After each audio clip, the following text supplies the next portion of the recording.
দেখো, পশ্চিমবঙ্গ যারা শাসন করছে তারা যে কমপ্লিটলি হিন্দু বিরোধী এবং র্যাডিক্যাল ইসলামিস্টদের সঙ্গে আছে তার ভুরি ভুরি উদাহরণ শুধু রিসেন্টলি সংঘটিত শর্মিষ্ঠা পানলির ক্ষেত্রেই নয়। শর্মিষ্ঠা পানলি কি করেছে? সে এই সোশ্যাল মিডিয়া ইনফ্লুয়েন্সার হিসেবে একটা অভিযোগের জবাব দিয়েছে এবং যে মানুষটির অভিযোগের ভিত্তিতে শর্মিষ্ঠা পানলিকে পশ্চিমবঙ্গ সরকারের পুলিশ গ্রেপ্তার করেছে, সেই মানুষটির সোশ্যাল মিডিয়ায় পোস্ট দেখুন।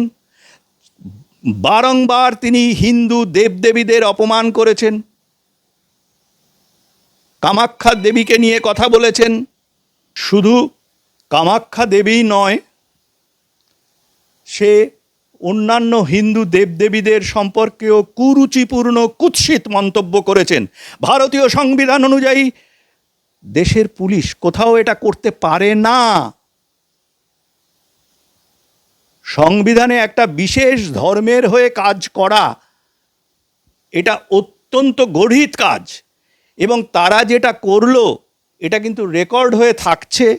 ভবিষ্যতে কিন্তু এই পুলিশের ওপরে অনেক কিছু নেমে আসতে পারে। এই সরকারের ফাইলে যাদের যাদের আদেশ থাকবে তাদের ওপরেও অনেক কিছু আইনত দণ্ডনীয় অপরাধের বোঝা নেমে আসতে পারে। আরেকটা জিনিস আমি বলি যে পশ্চিমবঙ্গের বর্তমান শাসক দলের কি কোনো রকম সিদ্ধান্ত হয়েছে যে র্যাডিক্যাল ইসলামের পক্ষে এবং হিন্দু ধর্মের বিপক্ষে আচরণ করার? কারণ তাদের নেত্রী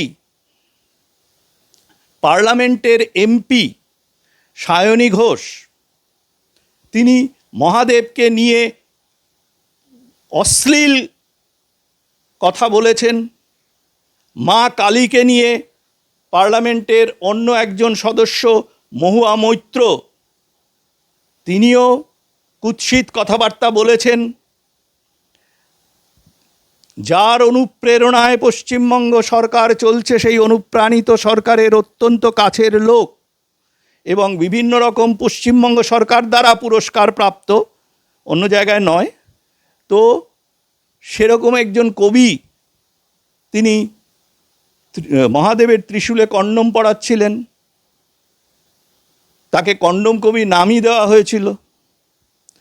এই রকম বিভিন্ন রকমভাবে, এবং পশ্চিমবঙ্গ সরকারের অত্যন্ত গুরুত্বপূর্ণ একজন মন্ত্রী, যিনি বলেছেন যে আমাদের মাকসাদ হচ্ছে যারা বিধর্মী সেই বিধর্মীদের ইসলামে দাওয়াত দেওয়া, এটা কিন্তু আমাদের সংবিধান বহির্ভূত।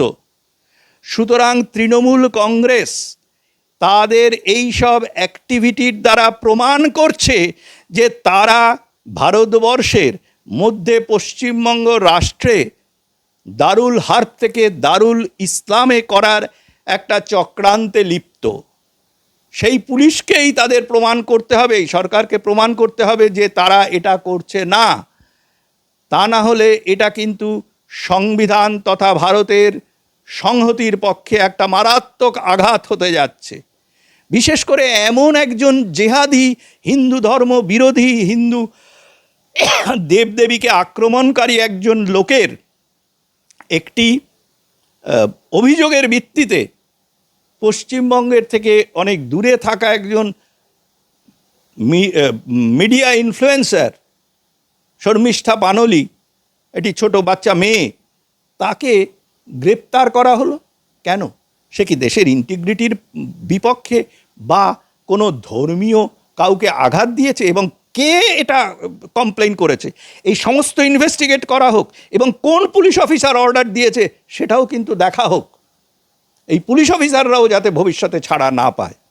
কোর্টে কেস তো হবেই। পশ্চিমবঙ্গে এটা কি হচ্ছে?